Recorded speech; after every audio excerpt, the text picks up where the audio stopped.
Hey, fellow moms and dads, your kid just came out. You may feel like a deer in the headlights.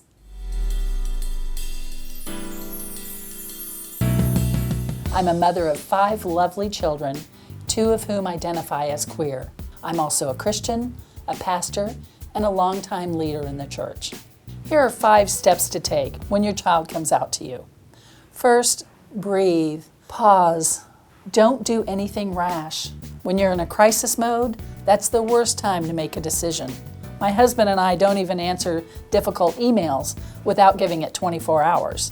Your child deserves much more than that.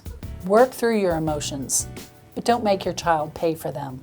They're not doing this to hurt you. They didn't choose this. They discovered it, and nothing you could have done would have produced a different outcome. Second, stay connected with your child. This is a fragile time for our children. Your response is critically important. Depression, self-harm, suicide are real risks, not because people are gay, lesbian, bisexual, or transgender, but because they're rejected for it, because they're cut out of community.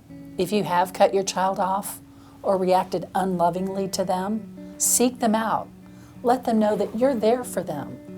Let them know the relationship is important to you. When my daughter Annie came out, we embraced her completely. And still months later she said, "Are you sure you and Dad won't reject me?" I said, "Yes, I'm sure. But why are you asking?" She said, "Because I've seen it happen to friends." That broke my heart. To kick your child out or to make them pay for something they didn't choose, that's not parenting. That's not love. Third, search your heart. Ask yourself why this bothers you so much. Is it fear? Is it just something you don't want to imagine? If you are afraid, think about what's best, to react out of that fear or to embrace them and give yourself time to figure out your feelings. If this is a faith issue for you, then talk to God about it. Say, "God, how do you want me to view my child?"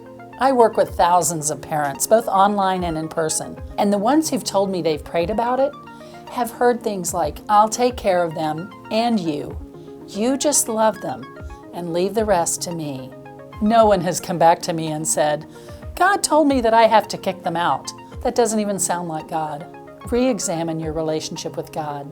Let yourself be moved, even surprised, by God's response to you. Fourth, educate yourself. After my daughter Annie came out, I searched to find out what the big deal was, and I found 6 little verses that had been ripped out of the Bible, ripped out of their context, to condemn the gay and trans community. That's not fair, and that's not even Christian. We owe our children more than that. Read books and watch videos from people whose position has changed. Give yourself the time it takes to get educated on something unfamiliar to you. I've collected resources on my website that can help broaden your understanding. Fifth, love, love, love, love, love. You'll never regret loving too much. If you cut your child off now, and in 5 years you decide you want a relationship, it may be too late. Your child may be unwilling, or you may not have a child. If you've been told you have to choose between God and your child, that's not true. To choose your child is to choose God, because that's the child God gave you. Hand over everything to God and just love your child.